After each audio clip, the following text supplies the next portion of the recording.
Greetings, this is Eugene the Philosopher, the greatest living philosopher after I put on this purple shirt in a ridiculous attempt to camouflage myself in the background of my beautiful purple curtain, which also coincidentally happened sometime after the unfortunate passing of Quentin Robert D. Nameland, who has been the greatest living philosopher before me. In this video, I propose you to sort of like wade a little bit in the theory and practice of scientific knowledge. And perhaps this might be a little bit too sort of fundamental and perhaps even a little bit too skeptical, but we'll see. So, as you probably figured from the title of this video, we're going to be talking about dark matter and things like that, but let's see what we have here. So, the idea of dark matter fundamentally, well, okay, let's kind of go to the beginning. So, we observe galaxies. And we observe red shift and blue shift, basically shift in frequencies that we observe from stars in those galaxies, right? Especially at the rim of the galaxy, at the edges, basically. So we observe kind of, and we interpret this shift of frequencies as the sign of Doppler shift, right? So we interpret that as the difference in velocities towards us, which gives us a blue shift, or away from us, which gives us a red shift. Now, of course, even on this level, you can ask questions like, why do we interpret this shift of frequencies as a Doppler shift? Because there's a whole bunch of effects, known physical effects that might produce the same observation. For example, Wolf effect, or you might think about various effects in plasma. You know, in plasma, light might be blue shifted or red shifted. For example, there's an interesting theory by a guy named Ari Brynjolfsson, I guess. You might find his paper on archive.org, which is called something like redshift of photons penetrating hot plasma. So it's a pretty interesting theory that he has. Or we might think about, you know, electro-optical effects like Kerr effect or Pockels effect, blah, blah, blah. So there's a lot of other options, but somehow people interpret that as purely Doppler shift. Well, okay, that's not a problem per se, but the problem arises when we see that this Doppler shift is too big, which means like the velocity is too big of these stars at the edges of galaxies, too big to be consistent with Newton's laws, with Newtonian dynamics, basically. So, in a nutshell, there seems to be not enough mass in the galaxy to keep these stars on their orbits around the galactic center at these velocities, right? So the centrifugal force should have thrown these stars away a long time ago, and yet they're still there. So the gravitation of the galaxy is not enough to keep them in place as they are. But we like Newton's laws, right? We like Newtonian gravitation and Newtonian dynamics, and we kind of demand them to be true. So in order to fix things, to fix this contradiction, we basically insert the necessary mass by hand into the galaxy. We'll say, well, okay, the mass of the galaxy is like 5 times lower than what's needed to keep those stars. So, well, let's just insert the missing 4/5 of mass by hand, and we call it dark matter. So this is basically, in a nutshell, the idea of dark matter, like how it arises in the first place. How it was proposed in like 1930s or about so. So, and even not a very skeptical eye might see that there's something quite fishy in here, right? So, but at least here, all of those manipulations are kind of obvious. So it brings hope that maybe we'll actually abandon this stupid idea of dark matter at some point. But actually, same kinds of processes, same kind of logic works in other areas of science too. And what I propose to do in this video is exactly that, like examine this type of logic and some other instances where it might be applicable, or at least is applicable. I mean, as science is developed at this moment. And I believe that the implications of this process are really huge and quite terrifying, to be honest. So let's discuss all that. So I believe that the next big chunk of physics that kind of falls under suspicion with regards to this kind of logic is conservation laws. And I believe I've made this point in my Onion of Aliens Part 2 video. Maybe it was some other part, but I think it was Part 2, where I've directly stated, clearly stated that the conservation laws are the basis of legitimacy of the using of equations in physics. Because basically, if you don't have any conserving quantities, you cannot equate, any process in the past to any process in the future, right? Only if something conserves, you can say, well, okay, it was equal at that moment in time to itself at that moment in time. And that allows you to, use those dynamical equations, right? So, like the conservation of energy is like the most famous example of that, probably. It allows you to calculate all kinds of stuff in all kinds of systems. So all of that, I believe, is under suspicion if we continue the reasoning that I gave in previously discussing dark matter. So if we have no conservation laws, there's nothing to equate to, in the past to anything in the future, essentially.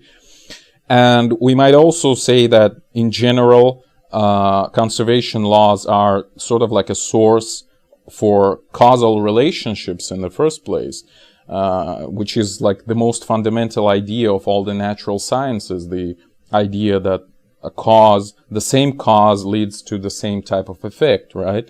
Because if you don't have conservation laws, or at least, some sort of conservation of something, then the same cause might give different effects, which basically would destroy so many of our concepts about the world. It would completely demolish our understanding of the world, and everything would just drown in chaos, because we wouldn't have any consistent description of the world without this type of causality, which is, again, it follows from conservation laws, and it cannot exist without them, I believe, at least.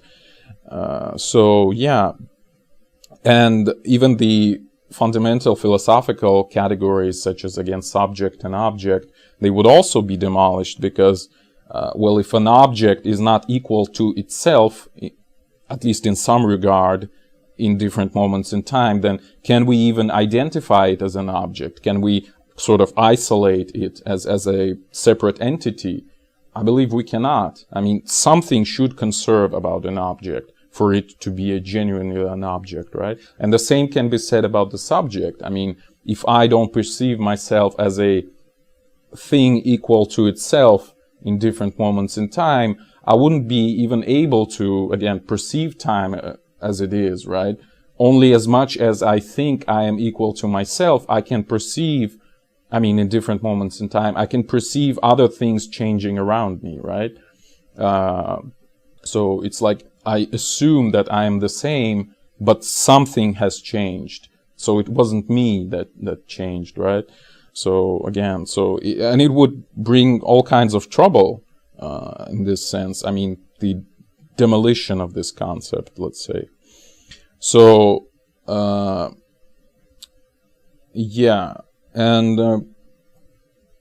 even the concept of number would be destroyed, because what is a number? It's like implicitly, an implicit statement, let's say, that some things are equal, right? Because, what is the number 2? I think I'll make a video about that question specifically at some point in the future. I have an essay about it, but it was an old essay and it's kind of crappy, but we'll see. But anyway, in essence, like, what is the number 2? It means that there is two identical number ones in it, you know. So if you don't have two identical number ones, even if each number one is not equal to itself, then the whole idea of a number disappears, you know. You cannot quantify that anymore, right? So one needs to be kind of solid and equal to itself. That's probably the most like fundamental equality equation in mathematics, like 1 equals 1 or 2 equals 2. So if we don't have conservation, it disappears, right? So mathematics would be impossible, basically. So following this kind of enveloping, I guess, this dark matter thread, we're going to encounter those kinds of problems. I mean, deconstructing those notions and concepts in physics, just as I did right now with dark matter, right? Oh yeah, I forgot to mention that basically this introduction of dark matter directly violates Occam's razor, but that's just, again, just a comment, right? I mean, Occam's razor is really a principle. It's not like a law, etc. It's just basically a principle of economically spending your thinking, right? Economy of thinking, or something to that effect. Like if you can explain something with n objects, or n plus 1 objects, you should prefer n objects because, well, that's better, right? Although that would surface in what I'm going to talk about in the next few minutes. Again, all right. So we basically need. My point here is that we basically need to deconstruct conservation laws in the same way as we just deconstructed the concept of dark matter, and unfortunately, it's like a one-way street here. You know. Long way down a one-way street. No, that was a wrong way. Okay. Yeah, screwed up. I screwed up my screw up. Okay. Anyways, so an example of that conservation law would be a conservation of energy again. That's probably the most famous one. In closed mechanical system. Like, let's say, so basically it states that the sum of kinetic and potential energy stays the same in a closed mechanical system, right? But there's a problem, I believe, with the concept of potential energy in this case, because in some sense it's not even an observable, you know, because, well, and it, again, in some sense, it's constructed in the same way as we do construct the concept of dark matter. Like, for example, and hence the title of this video, by the way. Like, for example, we might measure the kinetic energy by directly measuring masses and velocities of our particles that we have in our system or any types of objects we have. But we cannot really measure potential energy directly, right? So it's not a direct observable in this sense. So we observe our system having already measured masses and velocities, and we note that, again, kinetic energy that is derived from masses and velocities does change, right? And what we do then is we sort of insert by hand this other entity that we call potential energy, and we sort of specifically calibrate it in such a way as to keep the sum of observed kinetic energy and this fictitious potential energy constant. So that's what we do. And again, it's like, I think it's clear from what I said that the reasoning here is exactly the same as with dark matter, where in case of dark matter, we were trying to save sort of Newtonian gravitation and Newtonian dynamics by inserting this artificial dark matter, whereas here, in the case of this closed mechanical system, we try to save conservation of energy by inserting this fictitious artificial concept of potential energy. Again, specifically calibrated in such a way that its sum with kinetic energy would be the same in all moments in time. Because we like conservation of laws, we like conservation laws, we like to keep this statement true, right? I mean, because it allows us to use equations, allows us to calculate all kinds of stuff, and it's pretty cool in general. But again, if you think about it, even Newtonian dynamics are also, again, returning to the problem of dark matter. Newton's laws, Newtonian dynamical laws, are actually also just conservation laws, like in the first place. Like if you think about the second law of Newton, what it really is just a differential form of conservation of momentum, the law of conservation of momentum. But okay, it's just in disguise, you know. But anyway, so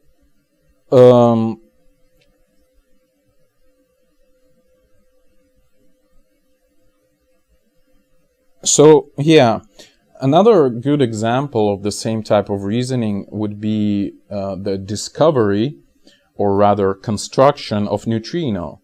Now, you probably heard this story, or maybe you haven't, but anyway, the story goes like, we observe beta decay of neutron, or a nucleus in a more general sense, and we see that some energy seems to be missing, and perhaps again some momentum seems to be missing, etc. So we like energy and momentum in the future, let's say after the decay, is not equal to energy or momentum before the decay, right? So again, conservation doesn't seem to hold. So in order to save the conservation laws of energy, momentum, etc., we introduce, that was like the initial idea of Pauli and Fermi, etc., we introduce this another particle which would make it an equation again. So the observables in the future plus this hypothetical neutrino would equal to observables in the past, right? So again, we could use equations, etc., etc. So that was one line of reasoning, to introduce a new object, a neutrino, to construct it, basically. But there was another line of reasoning with the same observational data, and that was to abolish the conservation laws. And it was followed, or at least modify them. And it was followed for some time by Niels Bohr and some of his colleagues, at least. But obviously, this second option terrified people, and again, justifiably so, because it kind of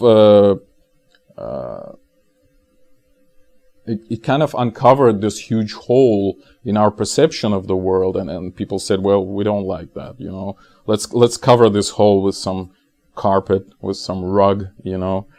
That obviously, I mean, this rug tied the room together, the room of science, so to speak.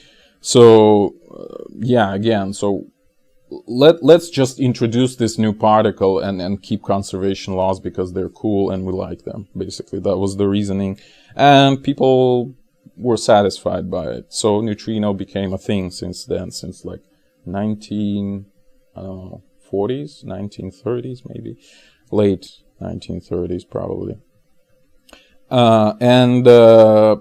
So this second line of reasoning with abolishing or modifying conservation laws were since then only followed by, you know, really brave people, or who were terrified of all the horrors it uncovered, or by stupid people, or by some combination of both. So the idea was quickly taken down, basically. And perhaps this is a good spot for me to make sort of like a pathetic intermission, that I believe that really one can easily go mad, and the examples are, well, quite numerous, Nietzsche being probably the most famous one. If one strays too far away from like the approved sort of anchors, like intellectual anchors of humanity, you know, because we are ultimately surrounded by this sea of insanity and loneliness, and one could probably argue that insanity is actually the ultimate form of loneliness, because you kind of get, you know, like basically isolated in this shell of your mind, and you cannot get out of there. You know, you cannot reach to other people. They just don't understand you anymore. So you cannot communicate, and you basically become like ultimately an ultimate loner, so to speak. So yeah, and but some of us are still brave enough, you know, to traverse this intellectual tundra, so to speak, to go beyond the intellectual frontier and sort of research these insane ideas and kind of not be afraid of kind of releasing the grasp of these, again, intellectual anchors, so to speak, popular concepts and perceptions, etc. So philosophy really can easily kill you, I think, if you take it seriously. And if you don't take it seriously, you're not doing philosophy, basically, or philosophy, you know. And there is something, I believe, romantic about that, something beautiful. Again, philosophy is a love of wisdom, right? Literally. And any philosophical work is like a love song for wisdom, like you're reading Schopenhauer, again, this Die Welt als Wille und Vorstellung, the world as will and representation, the proper translation of the word, but anyway, yeah, and it reads like a lyrics of a love song, you know, broken heart, and etc., etc. But okay, let's return to the topic of this video, essentially. And I would wish to talk about physical constants here, because I think that the same logic brings forth, the one I just explored previously, brings forth physical constants too. Like, among other things, what they do is they make equations possible. They make conservation laws possible. For example, the gravitational constant, which is, by the way, not constant. I mean, and it's a huge scandal, and it's really ridiculous, but we don't even know gravitational constant with a decent precision. Like, the error is like of the order of 0.1% currently, which is like really horrible, considering the fact that it's one of the major, like, one of the main constants in physics in the first place. Like, I think 4 years ago, in 2015, people actually found that one might fit all the observations of all the measurements of gravitational constant if one assumes that it oscillates sinusoidally with a period of 5.9 years, which is half the orbital period of Jupiter. And it seems to, like, my research seems to show that it's the alignment of Jupiter with galactic center that drives these changes. When Jupiter is between the Sun and galactic center, or behind the Sun on the same line, connecting the galactic center to the Sun, there is a maximum of gravitational constant measurement, and when it's perpendicular, there is a minimum. So there you go. Nobody knows why. Nobody even knows that this is the case, I mean, in the first place. So, but anyway, so yeah, what was I talking about? Yeah, so we take gravitational constant, and it again, following the logic I was using before, basically what it does is it makes sure that, well, first of all, the Newtonian dynamics is true. And the second thing gravitational constant does is that it makes the gravitational and inertial masses equal, right? The so-called equivalence principle. But we might abolish the second point. We might say, well, okay, why not have two masses. And then we wouldn't need gravitational constant. We might sort of like dissolve it in gravitational mass itself, right? And in this case, we wouldn't have the constant, but we would have to pay for that, again, by having two masses, two separate ones, one inertial and the other one gravitational. And obviously it sucks. I mean, people don't like that. Like they're saying, well, why not have one mass? So let us introduce this gravitational constant in order to have that, how would you say it, asset of having just one mass. So that's what they do, essentially.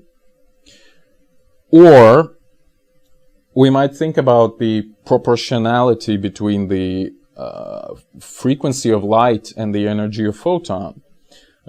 So we introduce, like, we like that fact, this proportionality. So we introduce Planck's constant to have even more fun with it. We would have actual equation, not just proportionality, right, between the energy and frequency. So we say, well, we have now an equation, E equals h nu, right? And we might be totally happy with it ever since. So, so we introduce this fictitious quantity, Planck's constant, just by hand to have this equation. And since we like conservation laws and equations, we can say that, for example, a photon interacts with an electron and gives off some kinetic energy to this electron that we can measure during Compton scattering, for example, or you know, an absorption of a photon by an atom, etc., etc., during photoelectric effect and things like that. So, and by the way, I was thinking about that recently. In one of my previous videos, I've made a comment on Descartes, again, writing in his some of his works, like this regulae ad directionem ingenii, the rules for direction of the mind or something.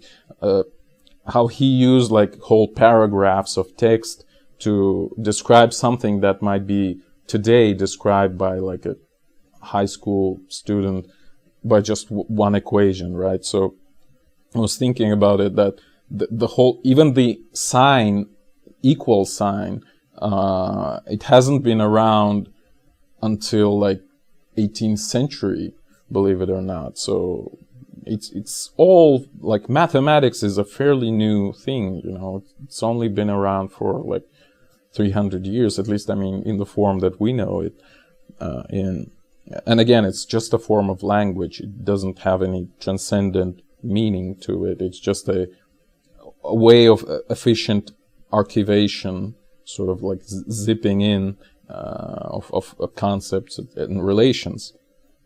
I think in my video, Music of Memes, I think I talked about that. But okay, so yeah, so basically what we're saying is that a photon has some energy, again, because we've introduced Planck's constant, and it allowed us to equate the energy of a photon to its frequency with the help of this constant. So, and we equate this energy of photon to the energy of electron that we can directly measure, right? We know its mass, we can measure its velocity, so we have the kinetic energy of electron that we later equate to the energy of photon. So in some sense, again, paying my respects to the title of this video, we might say that photon has some potential energy, right, that it gives off to the electron during the photoelectric effect or something like that. So, but does it really mean that this conservation of energy happens, you know, and we just discovered it? Well, I would say no. I mean, if you look at this process, how we introduce all those quantities and relations and all those fictitious objects, it would be obvious that we haven't discovered it. We actually demanded it to be true, you know. We actually inserted all of that ourselves. We kind of filled the world with all these objects and relations, and we constructed the needed, fictitious whateverness to make it true, basically, to make sure that conservation of energy, let's say, would hold. Yes? I hope this is more or less clear.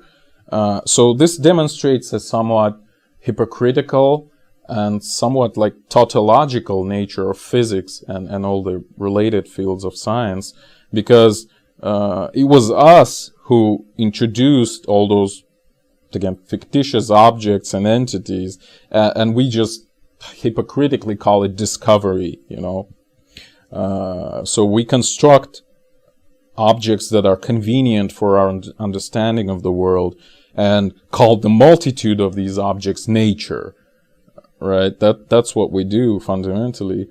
At the same time demanding convenient relationships between these fictitious objects, and we call these relationships laws of nature, right? But it was us who brought all of that into the world, to more easily orient ourselves in the world, to be able to project our power into the world, right? Again, see the Nietzschean idea of will to power, etc., to expand, to conquer the world. We kind of force the world to obey these rules, right, that we have invented fundamentally. So sometimes we have to pay some price for that, right? As in this example with neutrino, for example, that we have to introduce new objects sometimes.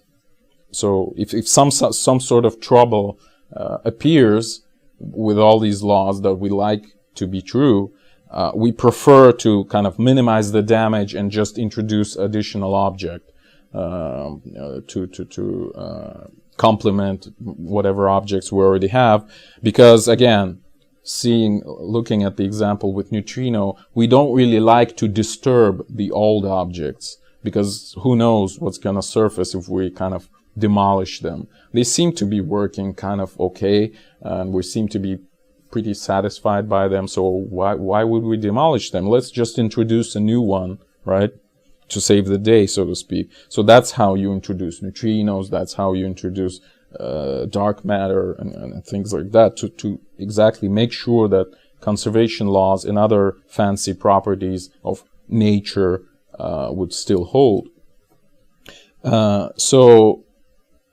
And again, returning to the issue of causality, I would say that it's also sort of like an anthropogenic concept, so to speak. So in some sense, we insert causality artificially into the world, as we, again, recognize ourselves as subjects. It's really easy for us to think of the world in the same way. Like, I consider myself being a reason for, like, let's say, my hand lifting up or whatever, right? So, and you kind of project the same idea into the world, and you see that, well, okay, like, this ball hits this other ball and it starts moving, so this ball is a reason for this ball moving, right? And you arrive at the idea of causality, and you construct all those conservation laws and things like that to describe that in a mathematical sense, on the language of equations, etc.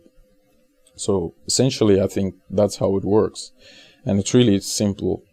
It's really easy to see. And again, in my video about mythology, and again, probably in the second part of Onion of Aliens, I've talked about that, how we construct objects that help us conquer the world, that help us orient easily in the world, because it kind of condenses a bunch of perceptions into something simple, something, archived, and et cetera, some unit of being, right, which is the object. And it also demonstrates all of that we just discussed, that science isn't really about the discovery about, I don't know, the search for truth, if you like. And again, see my videos about pseudoscience and nature of knowledge, but rather science is about constructing objects. That's really all it does. Science constructs objects that, again, help us conquer, help us expand, project our power onto the world. And it also demonstrates that the infinite number of other possible sciences exist, or at least are possible, tautologically speaking, with other pantheons of objects, let's say, right? And the only reason that we have like current science with current set of objects existing is just that, you know, like currently the political ensembles have aligned themselves to those political networks, again, treating politics in a broad sense, as I did in my pseudoscience video. So they have aligned themselves in this manner and not the other one. And because of that, we have this current science with this set of objects, like photon, electron, molecule, whatever, conservation laws, blah, blah, blah. But again, probably infinite number of other sciences are possible anyways. So hopefully you found all of that interesting. So thank you for watching. The eons are closing.